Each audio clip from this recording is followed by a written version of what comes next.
Hello friends, welcome to the channel simply money. देखिए, अगर आपको मार्केट के अंदर इन्वेस्ट करना है, इतने सारे म्यूचुअल फंड्स हैं, passive funds, active funds. Now अगर एक ऐसा फंड मिल जाए जिसके अंदर मेरा पूरा मार्केट ही कवर हो जाए तो कितनी बढ़िया बात है। इसी फंड को अगर हम बोले तो मिराई एसेट का एक एनएफओ लॉन्च हुआ है, that is the Nifty total market index. यानी एक ही फंड के अंदर लार्ज, मिड, स्मॉल, माइक्रो सब मिल जाएगा। इन टोटल आपको 750 स्टॉक्स मिलेंगे। Top 100 stocks are your large caps. Then आपके पास, आपको पता है, जो नेक्स्ट 150 स्टॉक्स होते हैं mid caps, next 250 is your small, and last के जो 500 से जो आपके 750 रैंक होते हैं माइक्रो कैप। आप इसके अंदर सबका एक्सपोजर मिलेगा। अगर हम बात करें तो ये जो एनएफओ है 8 अक्टूबर से 22 अक्टूबर तक ओपन है। उसके बाद ऑफकोर्स जब 29 अक्टूबर को जो लिस्ट होगा तब आप नॉर्मल इन्वेस्ट कर सकते हैं। सिर्फ 5,000 रुपये मिनिमम इन्वेस्टमेंट आपको डालना है। उसके बाद आप जितना भी पैसा डालेंगे you can invest in it. अगर हम समझे, देखिए बहुत ज़रूरी है समझना कि क्या मेरा ये प्रोपोर्शनली पैसा इन्वेस्ट होगा। अगर मैं बोल रहा हूँ कि मेरा बस 750 स्टॉक्स में कवर पैसा डल रहा है, तो क्या मेरा मिड एंड स्मॉल या लार्ज कैप्स जो है वो प्रोपोर्शनली इन्वेस्ट होगा? ऐसा नहीं है। यही बात आपको ध्यान रखने की है। देखिए 750 स्टॉक्स हैं, लेकिन वेटेज जो है ऑफकोर्स जैसे नॉर्मल इंडेसेस के अंदर होता है, सिमिलरली इसके अंदर भी आपका large caps and mid caps काफ़ी ज़्यादा टिल्टेड है। यानी कि ये बायस्ड है towards large and mid caps, क्योंकि मार्केट कैपिटलाइजेशन आपको पता है लार्ज एंड मिड कैप्स की ज़्यादा होती है ना। अगर हम देखें तो इसके अंदर जो 100 कंपनीज, यानी कि जो टॉप लार्ज कंपनीज हैं 100 कंपनीज, उसका वेटेज 72% है। यानी कि लार्ज कैप्स का वेटेज इतना ज़्यादा है। नेक्स्ट अगर हम मिड कैप्स को देखें तो मिड कैप्स का अगर आपका एक्सपोजर देखेंगे तो दैट इज 17%, स्मॉल कैप्स का 9 एंड माइक्रो कैप का जस्ट 3%। यानी कि लास्ट की 250 कंपनीज का टोटल वेटेज इज जस्ट 3%। ये बात आपको बहुत ज़्यादा ध्यान रखने वाली बात है ना। हम एक काम करते हैं, जैसे मैंने आपको बताया टोटल मार्केट इंडेक्स है। देखिए इसमें 22 सेक्टर्स कवर होते हैं। यानी कि मार्केट के जितने भी सेक्टर्स, इंपॉर्टेंट सेक्टर हैं, एफएमसीजी, कैपिटल गुड्स, आपके जितने भी रिटेल हो गया, सब कुछ इसके अंदर कवर होगा। टॉप हैवी एलोकेशन देख लेते हैं। सबसे पहले देखिए, सबसे हैवी नॉर्मली क्या होता है आपको पता होगा, फाइनेंशियल्स, बीएफएसआई हो गया, ये सब कंपनीज आपकी 27% इज योर फाइनेंशियल्स। नेक्स्ट अगर हम देखते हैं तो ये इज योर आईटी की वेटेज आप देखते हैं तो again is 9%। Then we have oil and gas, automobile, FMCG, capital goods, health care, power and etcetera.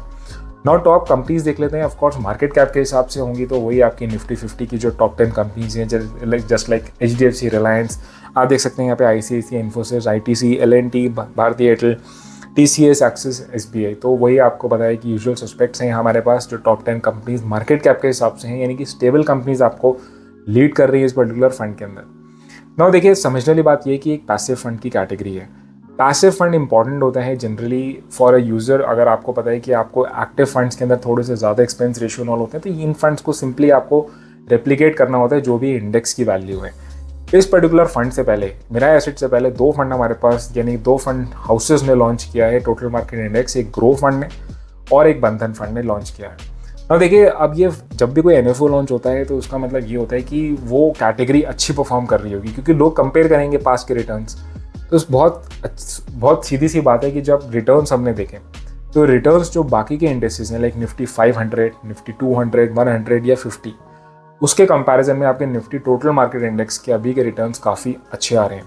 अगर हम यहाँ पे कंपेयर करते हैं, इस वीडियो आप इसमें देख सकते हैं ग्राफ के अंदर कि जब ये डिफरेंट हमने टाइम पीरियड्स के अंदर भी, लेकिन ये पॉइंट टू पॉइंट रिटर्न से ये बात देखने की बात है कि निफ्टी टोटल मार्केट इंडेक्स ने बीट किया है अक्रॉस डिफरेंट टाइम फ्रेम्स, चाहे 1 year, 2 years, 5 years, 15 years, since Inception भी आप देखेंगे तो आपके बाकी के इंडेक्सेस को बीट किया है इस पर्टिकुलर इंडेक्स ने। इवन दो इसके अंदर आपको पता है कि लार्ज एंड मिड कैप्स का एक्सपोजर है, लेकिन कहीं ना कहीं जो mid, small and micro cap का एक्सपोजर, चाहे वो छोटा सा भी है या थोड़ा सा भी है, बट वो उसको काफ़ी किक देता है। यानी कि इसकी परफॉर्मेंस को काफ़ी पुश करता है। और अभी के टाइम पे आपको पता है लार्ज जो आपके माइक्रो एंड स्मॉल कैप्स हैं, these are performing very good. Now आगे चलते हैं, हमने बाकी के रिटर्न्स भी देखे। देखिए होता क्या है, मार्केट की एक साइकिल होती है। आपको पता है अभी के टाइम पे small, micro caps and mid caps large caps के कंपैरिजन में ज़्यादा अच्छे परफॉर्म कर रहे हैं।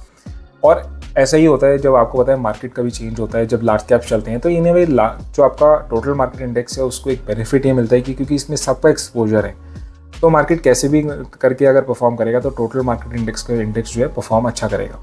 नौ एक काम करते हैं, हम इसके अंदर समझते हैं कि एज अ इन्वेस्टर क्या कर सकते हैं।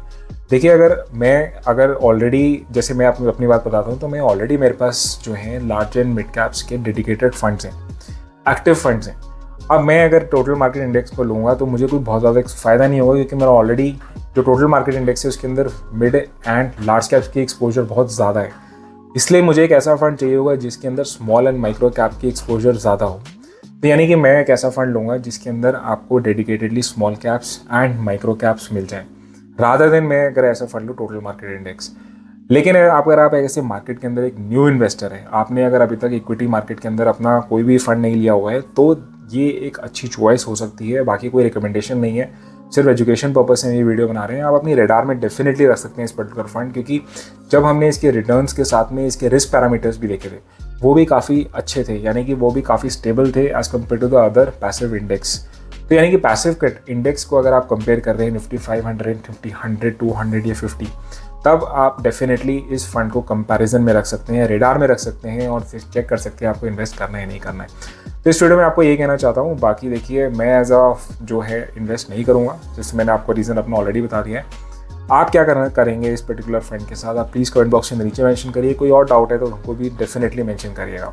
सो that is all in this video. I hope you liked it and please press the like button and subscribe करना भूलिएगा इस चैनल को। मिलेंगे नेक्स्ट वीडियो में। Until then, thank you so much.